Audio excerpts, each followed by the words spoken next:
자, 오늘이 신년에 하나님과 약속한 두 번째 날입니다. 엄동설한 추운 겨울 가운데도 믿음으로 이곳에 나온 여러분들을 주의 이름으로 축복합니다.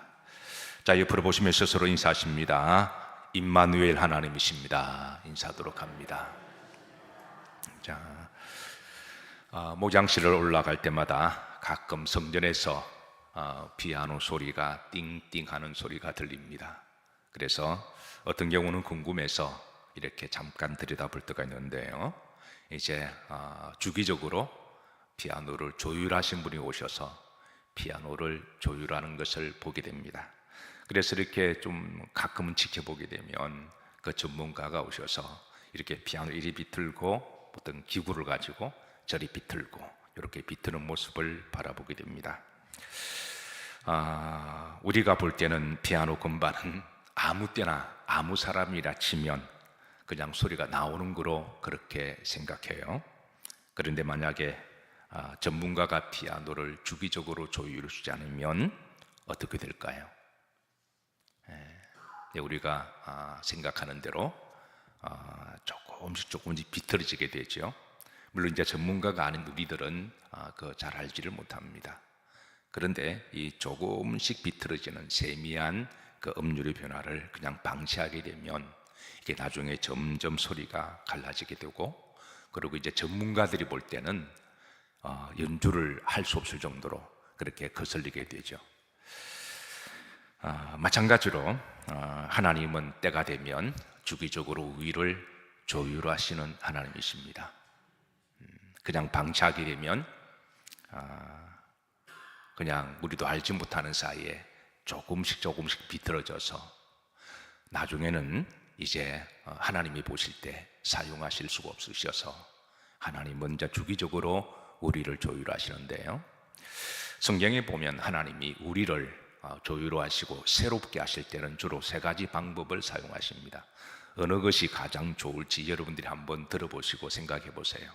하나님이 나를 조율하실 때 어떤 방법이 가장 좋으신지 성경에 보면 단 세 가지를 알려주는데요, 첫 번째로 고난을 통해서 우리를 조율하십니다. 고난을 통해서 우리를 새롭게 하시고 또 새 마음을 갖게 하시고 우리를 뒤돌아보게 하시고, 물론 이제 눈물 콧물을 다 빼기는 하지만 그래서 고난을 통해서 우리를 조율하게 하시는 하나님이십니다. 자, 두 번째는 하나님의 강권적인 방법으로 때로는 우리를 조율하십니다. 하나님이 개입하셔서 그래서 바울 같은 경우는 다메섹 도상에서 이제 하나님이 강권적으로 개입하셔서 성령을 체험하게 하시고, 아마 여러분들 중에도 어떤 분들은 성령을 체험하셔서 하나님이 강권적으로 그 영적 세계를 체험한 사람들, 그러니까 남들이 보지 못하는 것을 본 자들, 영적인 한번 그 체험이 있게 되면 그 삶에는 반드시 진동이 있고 그리고 지진이 있고 갈라지게 됩니다. 하나님은 필요하시면 또 그런 방법을 통해서도 우리를 새롭게 하시는 하나님이십니다. 자, 세 번째 방법은 가장 좋기는 한데 그거는 이제 스스로 하나님 앞에 새롭게 변화시키는 방법입니다. 자발적으로. 그래서 내가 한번 인생을 새롭게 살아봐야 되겠다. 이 세 가지 방법 가운데 어느 것이 가장 좋을까요? 하나님은 어떤 방법을 사용하실까요? 성경에 보면 세 가지를 다 사용하십니다. 그러니까 필요하실 때 하나님은 세 가지 방법을 다 사용하시는데요, 사실은 가장 좋은 것은 스스로 어떤 자각을 하고 사실 인격적으로 믿음을 가지고 한번 새롭게 살아봐야 되겠다라고 결심하면서 그렇게 하는 것이 가장 좋은 방법이기는 해요.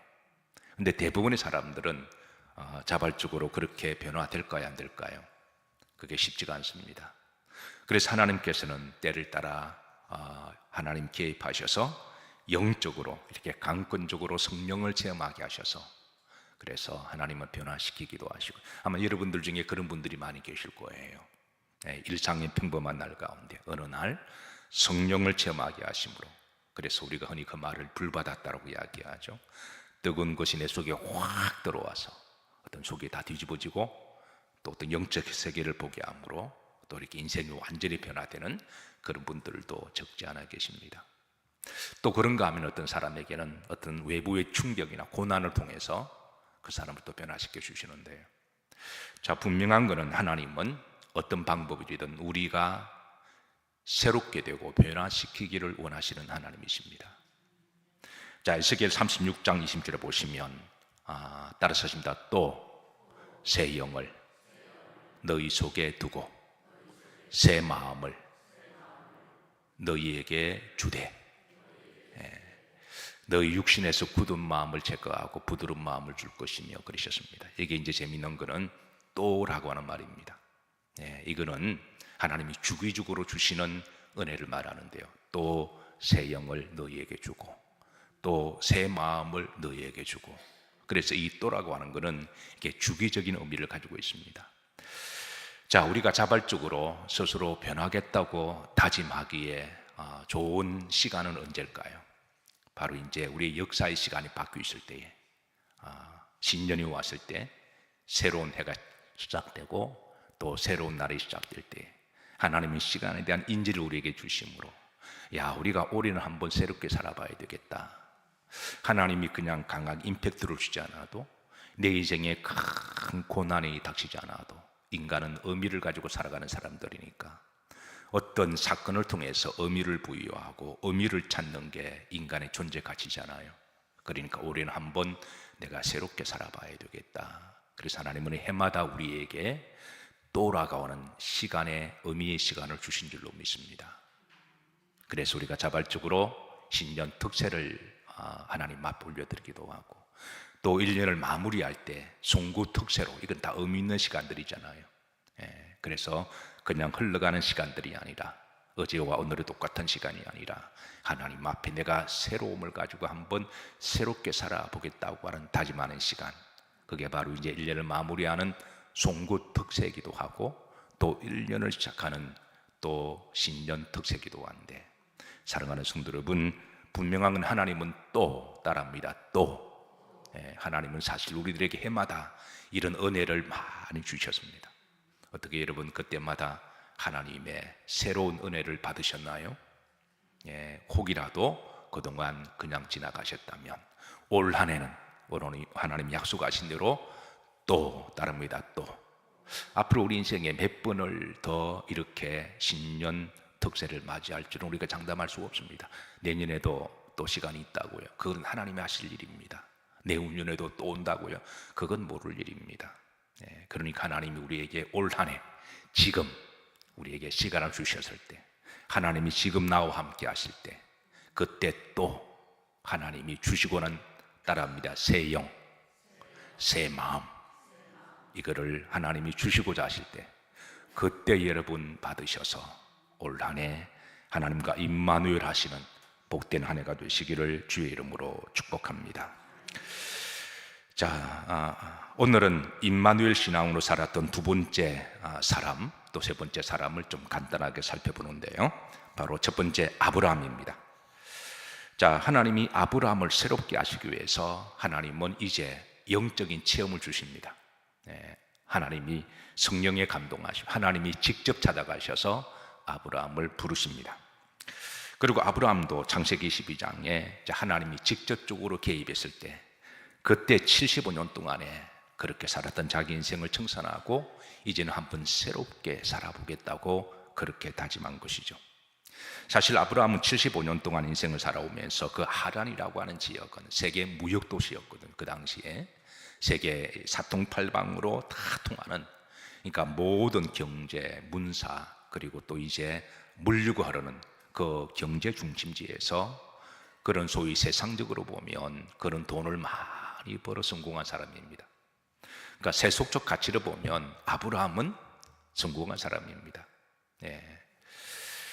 자, 비록 우상을 만들어서 팔아서 돈을 벌었지만 세상 사람들은 그게 무슨 소용이 있어요? 뭐니 해도 뭐 돈만 많이 벌면 장땡이라고 생각하니까. 그러니까 무슨 수를 쓰더라도 어떤 세속적인 관점에서 보면 아브라함은 성공한 사람이고 돈을 많이 벌었던 사람입니다. 자, 그런데 아브라함은 어느 날 하나님이 찾아오셔서 그 인생의 근본을 뒤돌아보게 하시는데요. 그가 우상을 아무리 잘 만들고 예술적으로 만들고 많이 팔아서 아무리 성공했다고 할지라도 그 인생이 무슨 가치가 있고 무슨 보람이 있고 무슨 하나님 앞에 성공하는 인생이라 할 수가 있을까요? 세상적으로 성공이 있는데 하나님이 보실 때는 그거 다 쓸데없는 그런 것들임을 아브라함이 어느 날 깨닫고, 이제 이분의 하나님이 강군죽으로 찾아오셔서 아브라함아 아브라함아 부르실 때, 그때 75년의 인생을 청산하고 이제 한번 인생을 새롭게 살아보기로 다짐합니다. 네. 자, 그때 창세기 12장 4절에 이때 성경은 이렇게 이야기합니다. 표시된 부분 합독합니다. 이에 아브라함이 여호와의 말씀을 따라갔다. 자, 이제부터 주어가 아브라함이 아니라, 주어가 돈이 아니라, 주어가 세상이 아니라, 주어가 세상의 명예나 권세가 아니라 이제 하나님이 되기로 하셨습니다. 그리고 말씀을 따라갔다. 하나님이 항상 말씀과 함께 하시는 하나님이세요. 구약에서는 하나님이 함께 하신다는 것은 말씀과 함께 한다는 것을 의미했습니다. 그래서 이제 아브라함은 이제 말씀을 따라갔다라고 이야기했습니다. 이런 임마누엘 신앙을 이야기하고 있습니다. 사랑하는 성도 여러분, 올 한 해 이제 우리가 또 몇 번에 더 한 해의 기회를 얻을 줄은 모르지만, 올 한 해는 하나님과 임마누엘 하시는 신앙이 되시기를 주의 이름으로 축복합니다. 말씀을 따라갔다. 말씀을 따라갔다. 자, 그리고 마침내 이제 가나안 땅에 들어가게 됩니다. 창세기 2장 5절을 보시면 구름절입니다. 마침내 가나안 땅에 들어갔더라 그랬습니다. 자, 그런데 창세기 12장 4절하고 이제 12장 5절과 이어서 21장으로 넘어가게 되면, 자, 오늘 이렇게 말씀합니다. 오늘 본문의 말씀인데요, 다 같이 합독합니다. 그때에 아비멜렉과 그 군대 장관이 비골이 아브라함에게 말하 이르되 내가 무슨 일을 하든지 하나님이 너와 함께 계시도다. 자, 여기에 아브라함이 이 말을 듣습니다. 하나님이 너와 함께 계신다. 따랐습니다. 하나님이 나와 함께 계십니다. 이게 임마누엘 신앙이죠. 하나님 나와 함께 계신다. 그런데 창세기 12장과 21장 사이에 이게 이제 두 가지 차이가 있습니다. 첫 번째, 세월이 25년 지났습니다. 꽤 많이 흘렸죠. 그러니까 가나안 땅에 살면서 세월이 25년 지났습니다. 자, 아브라함이 가나안 땅에 25년을 세월을 살면서 그 해에 큰 흉년과 기근이 찾아옵니다. 분명한 것은 기근이 와도 하나님이 함께 계십니다. 흉년이 와도 하나님이 함께 계십니다. 기근과 흉년이 왔다고 해서 하나님이 떠나시는 것은 아닙니다. 질병이 왔다고 해서 하나님이 떠나시는 것은 아니죠. 그런데 많은 사람들은 기근과 흉년이나 고난이 오면 하나님이 떠난 것으로 그렇게 생각하고 시험 들기도 합니다. 아브라함이 몰랐던 것은 흉년이 왔을 때 하나님은 가나안 땅에 안 계신 줄 알았습니다. 기근이 왔을 때, 가난이 왔을 때 하나님이 가나안 땅을 떠났다고 생각했습니다. 왜냐하면 아브라함도 아직까지 신앙의 초보자였어. 아직까지 신학적으로 아직까지 하나님의 그 신비한 그 신앙을 잘 알지 못해서, 우리가 지금은 아브라함을 믿음의 수성이라고 이야기하지만 그 당시 아브라함은 신앙의 초보였습니다. 신앙의 중년병이었습니다. 그래서 기근이 왔을 때, 흉년이 왔을 때 아브라함 이것을 해석하지 못하고 그냥 세상 사람들이 생각하는 대로 하나님이 떠나셨다, 하나님이 가나안 땅에 안 계시거나 하나님이 나를 떠나셨다 생각했습니다. 자, 그래서 아브라함이 이제 찾아간 곳은 바로 이방 땅으로 내려가요. 그 이방 땅에 내려가서 들은 말씀이 바로 오늘 창세기 21장 22절 말씀입니다. 놀라운 것은 오늘 이 말씀을 하나님이 아브라함에게 직접 하신 말씀이 아니라 이방인을 통하여 하신 말씀이에요. 자, 다시 한번 잘 한번 보시죠.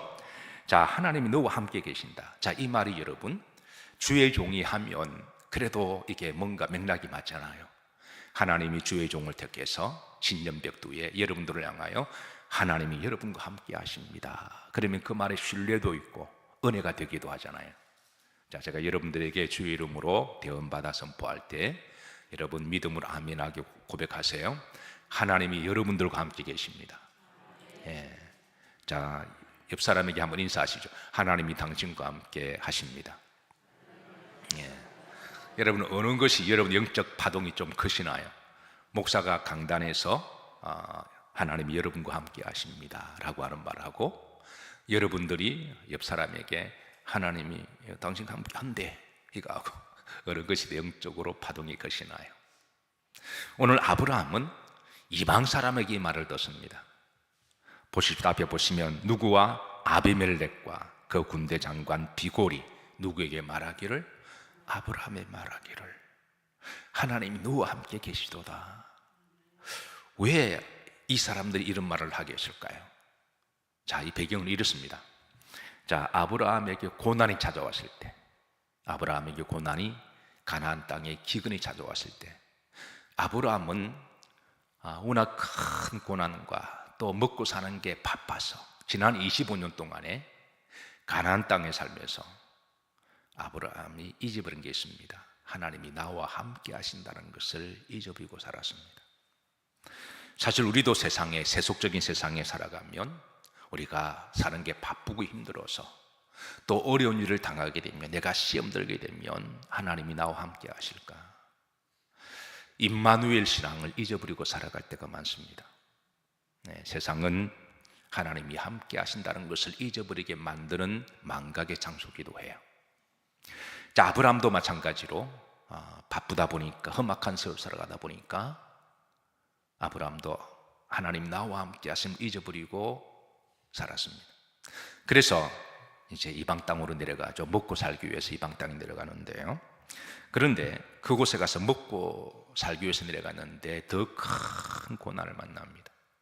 바로 이제 그 사랑하는 아내마저도 빼앗길 뻔한 그런 아브라함에게 최고의 인생의 절대질명의 위기와 고난이 찾아왔습니다.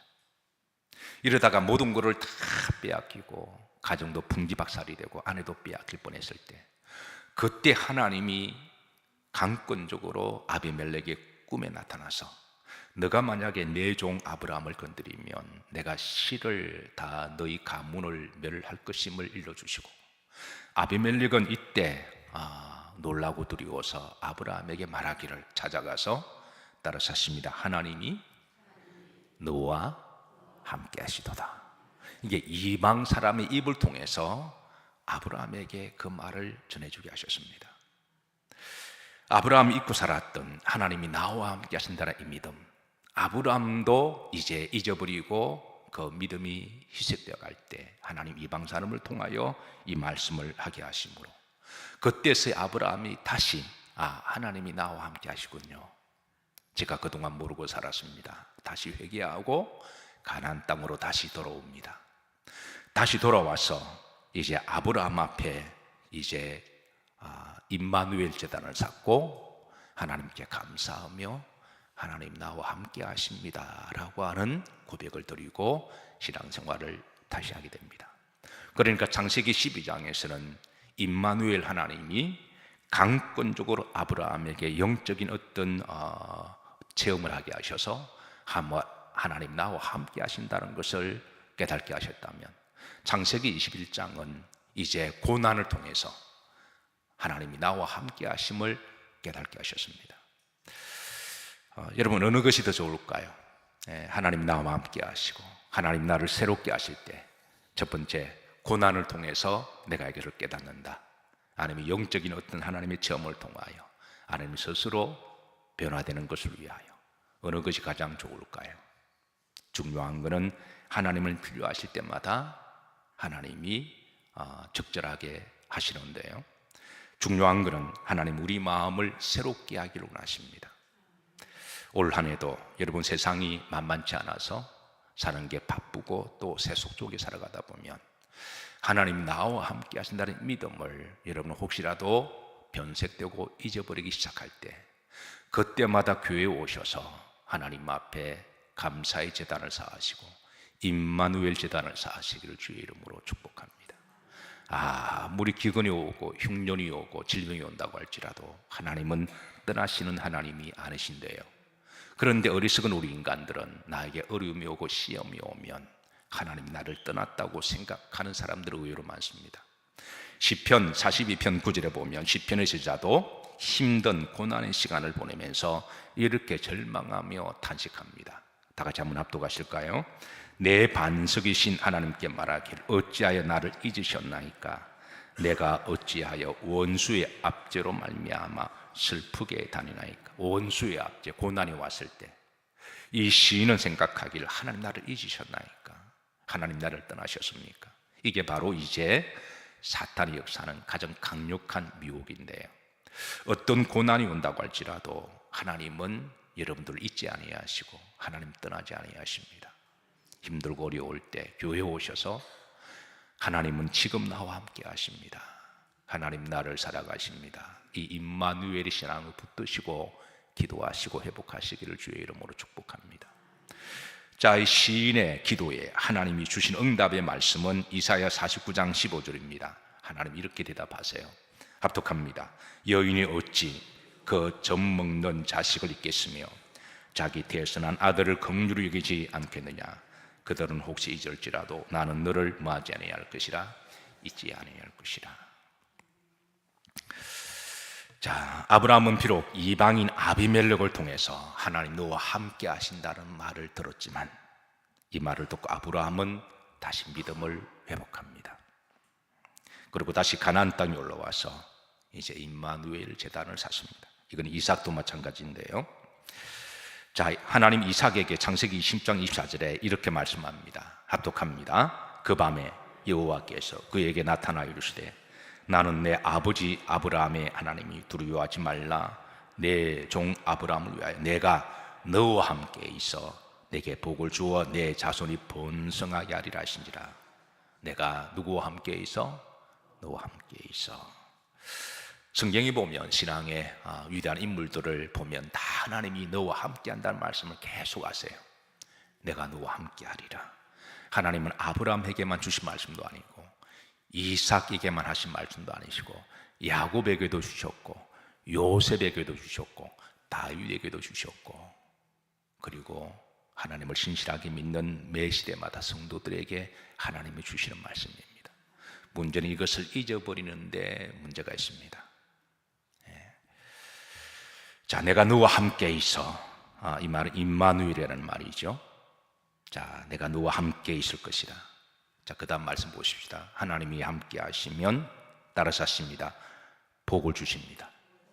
자, 내가 너와 함께 있어. 내게 뭘 주어? 복을 주어. 하나님이 나와 함께 하시면 하나님 나에게 복을 주십니다. 하나님이 나와 함께 하시면 하나님이 나에게 위로를 주십니다. 하나님 나와 함께 하시면 하나님 나에게 믿음을 주십니다. 하나님이 나와 함께 하시면 하나님은 소망을 주시는 하나님이십니다. 하나님이 나와 함께 하시면 하나님 나에게 담대함을 주시는 하나님이십니다. 하나님 나와 함께 하시면 하나님은 만남의 복을 주십니다. 하나님 나와 함께 하시면 하나님을 때를 따라 물질의 복도 허락하십니다. 자, 창세기 20장 12절을 보십시다. 자, 하나님이 함께 하심으로 말미암아 이삭은, 자, 합독합니다. 이삭이 그 땅에 농사하여 그해 100배나 얻었고 여호와께서 복을 주심으로. 여기 재미있는 거는, 자, 여러분 보시면 여기에 보면 몇 배를 얻었다고요? 100배입니다. 근데 여기 재미있는 거는 여러분이 해마다 100배를 주셨을까요? 아니면 어떤 특정한 해에 100배를 주셨을까요? 자, 한번 말씀 속에 답이 있습니다. 한번 잘 생각해 보시고 모르시면 서로 의논하시고 컨닝하셔도 됩니다. 한번 다시 한번 읽어보시죠. 합독합니다. 시작.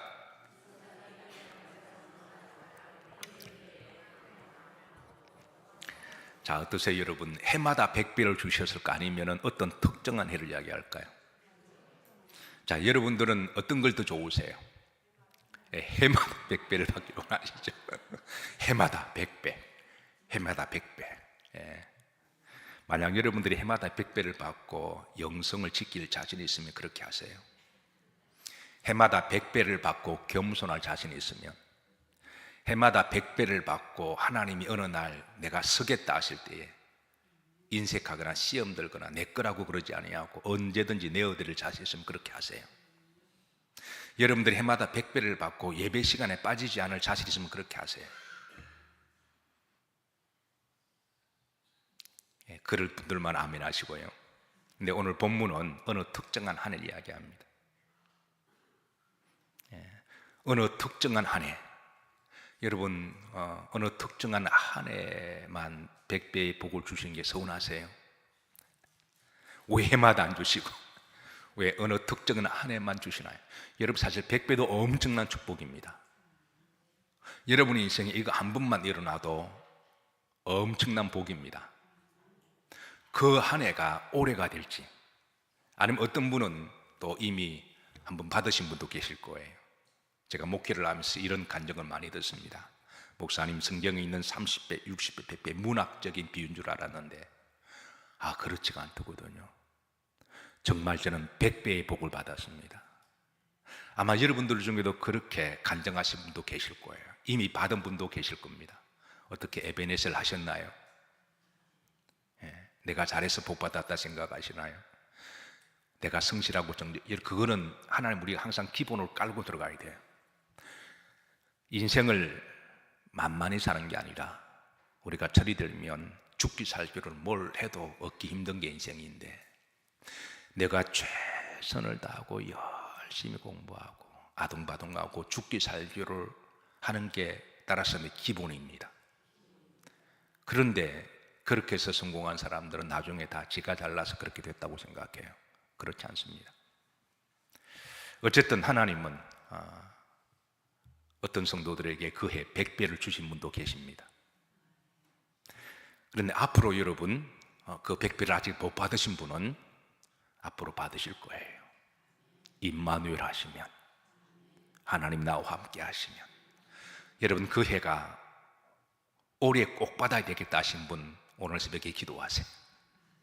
아니면 내가 올해 받기는 아직 내가 그릇이 조금 부족한, 왜 믿음의 그릇이 안 되는데 좀 흘러 넘쳐버리잖아요. 그릇이 안 되는데 아이들한테 칼 맡기면 칼 가지고 무슨 장난하게 해요? 그러니까 그릇도 되는 게 매우 중요합니다. 여러분 그 해에 하나님이 100배를 주실 것, 여러분 임마누엘 하셔서 하나님 준비한 때에 받으시기를 주의 이름으로 축복합니다. 자, 그런데 여기 하나 더 중요한 게 있습니다. 여러분 하나님이 100배의 복을 주시는 놀라운 일입니다. 근데 여러분 100배의 축복이 중요한가요? 하나님 자체가 더 중요한가요? 그 100배의 축복을 누리고 난 다음에 땡 잡았다 이게 목적인가? 아니면 하나님이 나와 함께 하신다, 이거를 통해서 하나님을 붙드는 게 더 중요할까요? 하나님이 베드로에게 깊은 데 가서 그물을 던지라 그랬잖아요. 그 전날에 밤이 맞도록 수고했지만 한 마리도 못 잡고 돌아왔습니다. 어부가 바다에 나가는 목적은 고기를 잡는 게 목적인데 한 마리도 못 잡았습니다. 그때 주님이 깊은 데 가서 그물을 내리라 그랬습니다. 이 깊은 데라고 하는 것은 영적으로 시사하는 바가 많습니다. 그래서 베드로가 내가 말씀에 의지하여 제가 그물을 내리리라 하고, 그러고 나서 또 깊은 데 가서 그물을 내렸습니다. 그물을 내렸더니 엄청 고기를 잡았어요. 큰 고기들이 그물이 찢어진 걸 잡았습니다. 그 고기를 낚았을 때 아마 베드로는 100배의 결실을 얻고 얼마나 기뻐했을까요? 야, 이제 나 부자가 되었다. 그런데 돌아오다 보니까 주님을 다시 만나니까 그 많이 잡은 거를 내버려 두고 주님을 쫓아더라 되어 있거든요. 그러니까 물질의 복을 한번 받고 나 보니까 이거보다 더 중요한 영원한 복을 발견했던 거예요. 그래서 그거를 필요 없다가 아니라, 중요하지 않다가 아니라 그거를 내려놓고 그거보다 더 중요한 거를 쫓았습니다. 이게 바로 베드로의 참된 복이었습니다. 올 한 해에 저는 우리 영일교회와 성도들에게 희년의 소식이 많이 울려 퍼지기를 기도하고 소망합니다. 그러나 그 희년의 소식이 그냥 개인적인 내가 성공하고 돈을 많이 벌고 대박났다는 것보다도 바로 하나님을 새롭게 만나고 영생의 복을 취하고 이제 믿음으로 새롭게 살아가겠다고 하는 그런 삶이 여러분 더 큰 희년의 소식인 줄로 믿습니다. 그리고 우리가 그렇게 살아가면 하나님은 그때그때마다 우리에게 주시는 하나님의 축복이 있습니다. 올 한 해 임마누엘 재단을 많이 쌓으시기를 주의 이름으로 축복합니다. 자, 오늘 찬양 들으시고 오늘 주신 말씀 붙들고 우리 기도하십니다. 390장 찬양 들으시고 오늘 주신 말씀